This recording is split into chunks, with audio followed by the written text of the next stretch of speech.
away. And I was under too close a pressure to whack it away in our own penalty area. It was from here. He was coming from there, Glenn. You had the ball here on the outside. You could have whacked it into touch. You could have done anything. But you played it to me. Like you're saying, don't overplay. There, you've tapped it to me when there's three men coming at me. Ultimately, it was two players who wanted the best for the team, who wanted the team to go on and win and succeed. He'd call me in and we'd have a chat about it and it'd get put right, you know. No grudges held. I love him to bits. He's for me, he is and always will be one of my all-time heroes. Some of the football we played was exquisite. I had people in football, scouts, coming up to me saying, I used to put you down and go and scout you just because I wanted to watch you play. Not me personally, but your team. We played three at the back. Everyone else was playing 4-4-2 and maybe a little bit different at times. But we challenged people with the way we played and we got up. It wasn't like, oh, pretty football without any, you know. We got up and we got into the Premier League. It's a big day for everyone, players, fans, officials alike. Well played. Hoddle, the magic of the player-manager, has forged a crucial goal for Swindon Town. Typical Glenn Hoddle, and you know, the biggest stage for Swindon Town, Wembley Stadium, and he comes and scores, you know, from sweeper. It was some game. It was a hell of a game. We're 3-0 up against Leicester with 20 odd to go.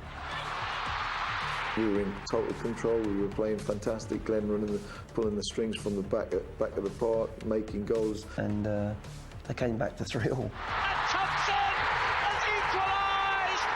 It's unbelievable stuff now! It was an incredible game of football. And then we got a penalty 3 or 4 minutes from the end. Paul Bodin from the spot for Swindon. He scored! Oh, it's fantastic, and we did it the hard way, didn't we? We didn't do it easy, 3-0 up and we let it slip, but I'm absolutely elated for the lads. Will you be in the Premier Division with them? I'm just going to go up that raw box. Might never get another chance. It was like an emotional week like I've never had before. Concentrating on trying to get the team to win, to go up to, you know, to the Premier League. Incredible time. Hey, Sarah, Sarah, whatever will be, will be. We've won! We've won at Wembley. It meant everything to Swindon. It meant everything to Glenn in his career as a manager too. And so celebrating it afterwards in the dressing room, obviously the bus the next day, touring the city.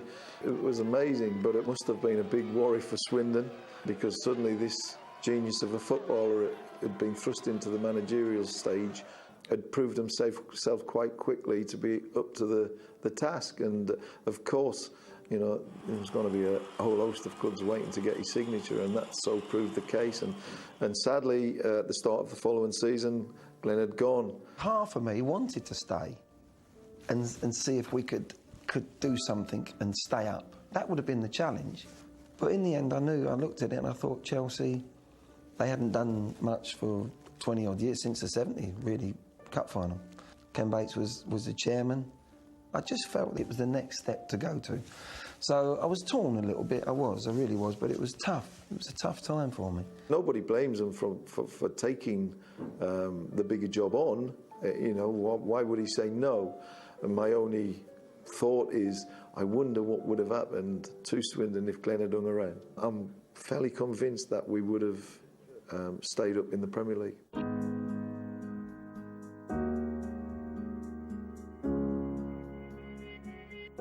I knew that this club had to go somewhere. They were underachieving. I wanted to challenge the players, to make sure that everything was perfect, to try to get them to see that the standard had to go up higher in training. The training ground was a disgrace. The training ground, Harlington, you wouldn't wish that on any professional footballer trying to learn their trade as well, because it was difficult circumstances that we had at the time. You know, it was a big open field. You had the planes of Heathrow Airport going over during training sessions, and it was a very difficult time. There wasn't a bath in the place. There wasn't a gym. There wasn't an office. My office, I said to Gwyn Williams the second day in, where's my office? And he said, office? So he took me down. This was Chelsea Football Club. and he took me to the staff room where all our kit was being laid out by the apprentices, and there's a BT phone on the wall, and the bottom of it's been taken away. And he said, and there's 50p, and I'll put 50p in, it dropped through, and I'd have to put the 50p in again. And I was talking to Ron Atkinson, and the kids are putting all the towels and the boots around me. That was Chelsea Football Club when I arrived. And that's God's honest truth. So I went back to Stamford Bridge, and I took a bit of a chance because I challenged them, and it was going to cost them money. And to be fair to Ken, he did it. Quite clearly, with the arrival of Roman Abramovich, it took Chelsea to another level. But I think it all started with Glenn. What he did and the style of football, his philosophy of football, and the players he started bringing in, and I'm talking about, you know, Dan Petrescu, Mark Hughes, Ruud Gullit, which was absolutely massive. I mean, what a name. We're all like, wow, Ruud Gullit's come to Chelsea. But you could see in training and the tactical side and the technical side, he loved it. And he loved the game of almost turning it into a game of chess, in which in many respects, quite in today's football, is very much like that. He had his own ideas on where Chelsea would go forward, you know, regarding the style of play, you know, and the players that we had at the club. It's continental football with a mixture of English football, and yeah, people loved it. So I think that he did well. The team he had definitely punched above their weight to play in the FA Cup final in 1994. On the back of that, Chelsea played in Europe in '94 as well for the first time in many years. I think there was Chelsea fans pinching themselves, thinking, how are we playing in Europe? It was immense, really, what we achieved there. And suddenly this call out of the blue, totally out of the blue. The man of the moment emerged from his house to confirm that he had been asked to take charge of the national side, with the first brief of qualifying for the next World Cup finals. All I've got to say is, yes, I have been offered the job, and I've been given 48 hours to think about it, and I've got a lot of thoughts in my mind and a lot of decisions to make, but the decision hasn't been made. So that's all I can say. It's a tough one because I was happy at Chelsea, very happy. But when your country comes calling, I've played for my country. I thought, I can't turn it down. How can you turn your country down? It might never, ever come up again. And that's really what made my decision. It might never, ever come up again. You don't know. And that was the decision made. I said yes. And it was early in my career, but I took it, yeah. And I'm glad I did. The only job that I would leave Chelsea Football Club for would have been for the national job, and that goes for any club in Britain or Europe.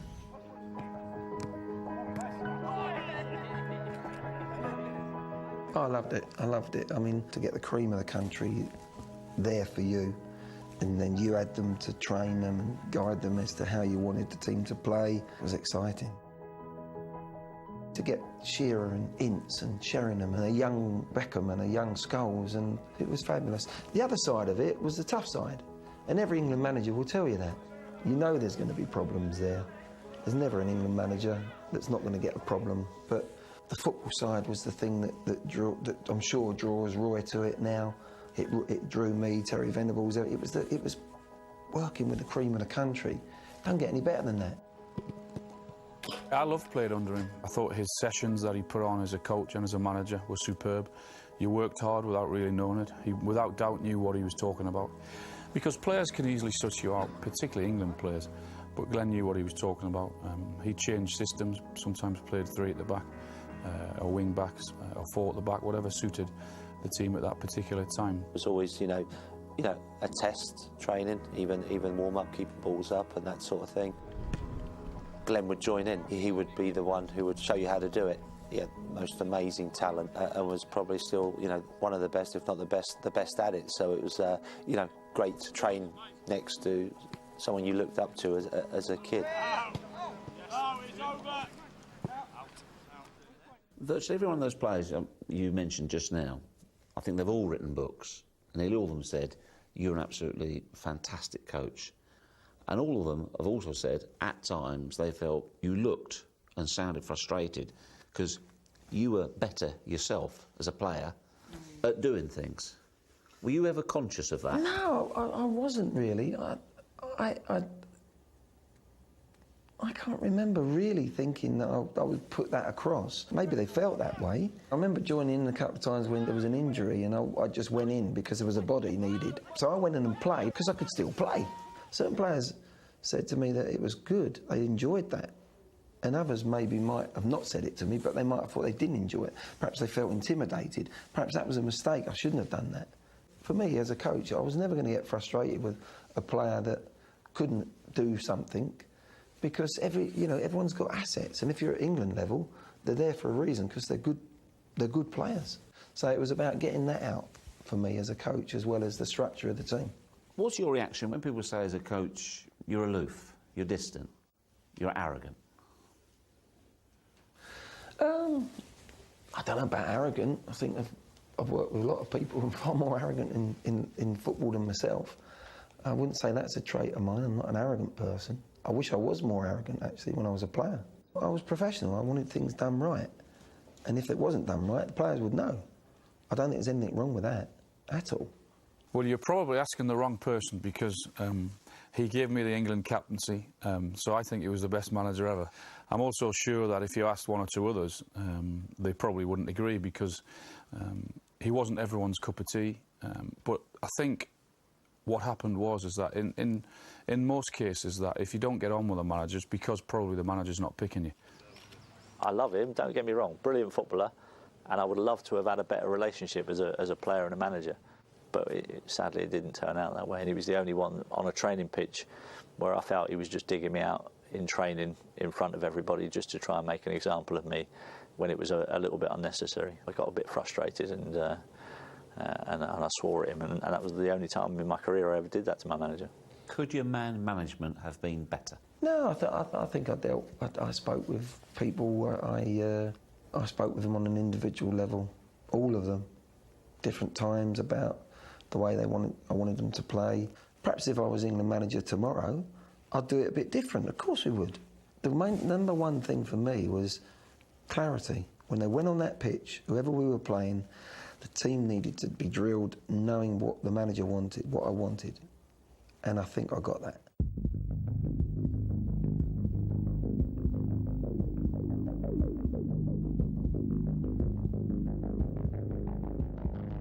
One thing you don't want on your CV as an England manager is to not qualify for a World Cup, and that was what was at stake going into that game. That was probably the biggest management game I've ever had. But the feeling when that whistle went, I remember we went into a little huddle, the staff on the side of the pitch, and how we felt that team. It was everyone involved. Great feelings, it really was, and a bit of relief as well, I've got to say. What a performance the boys have put in. Really felt we deserved to win the game. We passed the ball extremely well, but we're absolutely delighted, not only for ourselves. A lot of lads that are watching now, well done boys, you know you are, you've done magnificent, but not only for that, for the nation. It's 8 years since we've qualified for a World Cup, and we'll see you out there. Well done, Glenn. Cheers.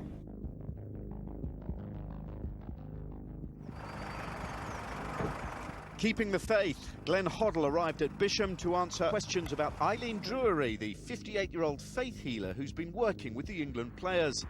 I wouldn't have wanted all this just before a World Cup, so let's get it out in the open now. To me, I've known about it for 20 years, so it's not such a big deal as it seems to be to some of the journalists. Someone might have a bit of a strain or a twinge in the back. So that's where I come in, and I can give them some healing. My hands over the knee. To be fair, Eileen, she gave me a stretch that I had to do over the coming years in order to help me, and it's something that I always did and didn't have problems from there on. So whether that was a mindset from me or something that really worked, I'm not sure, but I've said to other people in the past who are struggling that maybe go and see Eileen. There's no harm in it, and I think she can help certain people in certain situations. I'd been picked in a couple of squads. I then pulled out of a squad where I was injured. He asked me would I go and see Eileen Drewery at the time, and that wasn't really my thing, and I needed an operation. Nothing was forced upon any player, whether I was at Chelsea, Swindon players. It went back to... Only because I'd experienced it myself. You know, with England, I knew that I heard that it was going to come out, so I thought, well, I'd rather be in control of it and say that it was, and why wouldn't we try and get every player as fit as we possibly could? You know, that's almost what the job should be, and every England, you know, fan should want that to happen, by hook or by crook, by, you know, whatever it will take.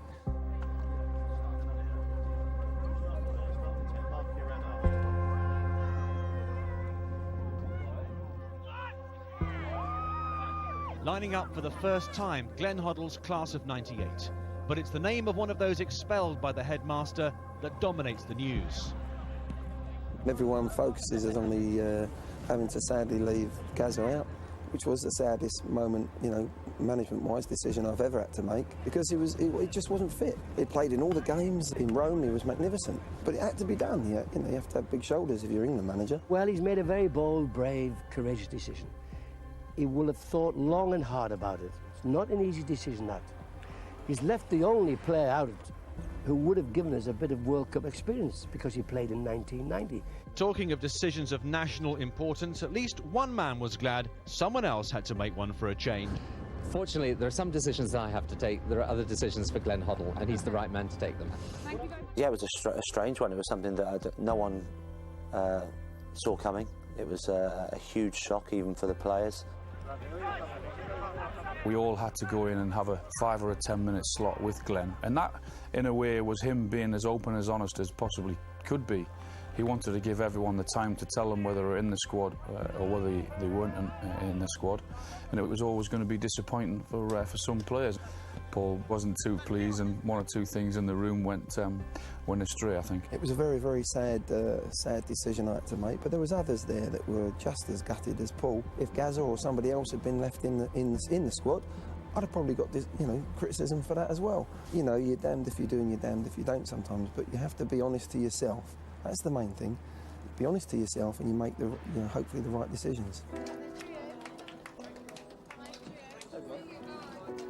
There was a real belief. Glenn's thought was that we got to believe that we're going to be world champions, and you know, he gave the boys confidence. He said, you know, when I look around this room, there's absolutely no reason why we can't do it. So we played great football, played like an international team should, kept the ball, created chances. Glenn's system worked brilliantly in all the games, and it was just a disappointment that we went out when we did.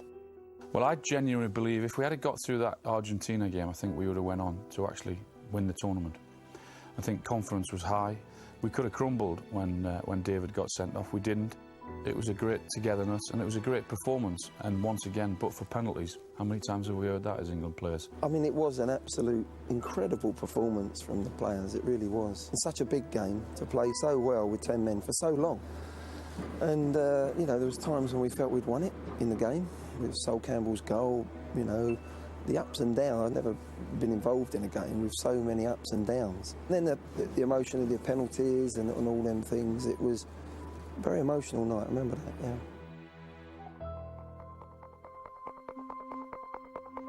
The England coach took his place at Highfield Road this afternoon to watch some football. But once again, it's matters and beliefs off the pitch which have again landed him in trouble. As if he hasn't got enough worries trying to secure England's qualification for Euro 2000. More people are calling for his head.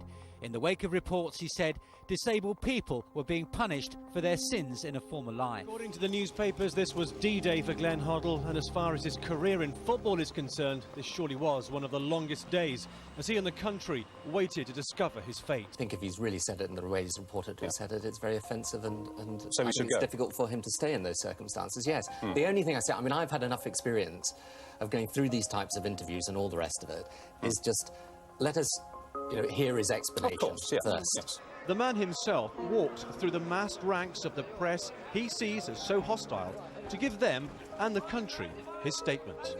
Regretfully, you will have heard that my contract with the FA has been terminated by mutual consent. I accept that I made a serious error of judgment in an interview which caused misunderstanding and pain to a number of people. This was never my intention, and for this I apologise. How do you reflect on the way it all ended for you as England manager? Oh, very sadly, you know. And in some ways, Jeff, I feel I will always feel there's like a hole there, really, that I don't think will ever get filled. But I feel as if there's unfinished business there because of the unfairness of it in many ways. You've always maintained you didn't speak in a fashion the way that you were portrayed, and the journalist has always maintained that that's what you did say. Do you accept that it's never going to go anywhere more than that now? No, I think it was, he can say what he wants, but I think it was a misinterpretation. Because that's not, I know what I said, 1,000%. I know exactly what I said, but and it shouldn't have been in that environment anyway. We were talking about the England-France game. But that was something, but in many things, it was the FA at that time, it was the people in the FA that weren't strong enough to look through that, and for some reason couldn't see the vision that perhaps we could see with the squad. I think that was the key, that was the real letdown, if you like, in the sense that they weren't strong enough to say, well, hang on, he's still a young man, he's got all this ahead of him, we've got a really good squad. We had the likes of a young David Beckham and a young Paul Scholes, Rio Ferdinand coming in, Michael Owen, and I had some really good experienced players still available to me, the likes of Seaman and Adams and Shearer, Ince, Sheringham, still at their very best. So the balance between the youngsters and the experienced players I had, I was really excited about the Euros. I felt we could do something there, and then it all got taken away for non-footballing reasons, which was very, very disappointing, and very unjust in my eyes.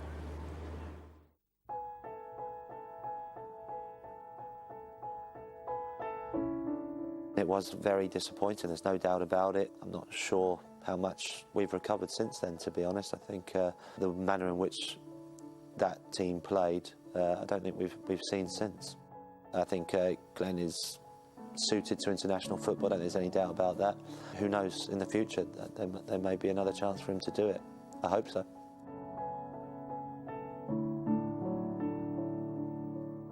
Well, what you do is when you have a spell like that, you want somebody else to take over the reins and run the team. But if there had been a real tough tie against somebody at this moment in time, I think the timing would have been bad for them. Would you like to be England manager again? I don't know. I don't think it'll ever happen. I'm very happy with what I'm doing at the moment. I'm doing punditry now, I'm talking about football. I went back in recently with Harry Redknapp at QPR, but I haven't been chomping on the bit to go back in the management game. I'm young enough, I've experienced it before, but you'd have to go back into management first, and I'm not sure that'll ever happen. So it's just something I'll have to live with. But I'm very proud of being England manager once before. I hope he will come back. It's not too late for him. I think when he talks on television, it's always interesting. You see that this guy understands football. I think English football sort of wasted him, to be fair. I think they wasted him from a playing point of view, and I think they wasted him a little bit from a managing point of view, because there's not enough talent in coaching or management in England for Glenn Hoddle not to have a job.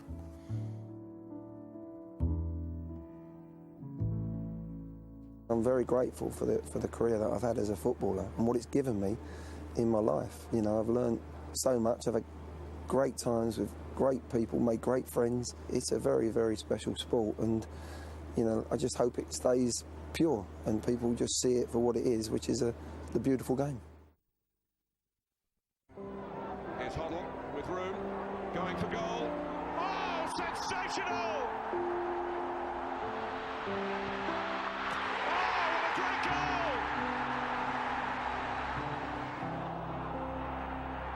Wonderful technique.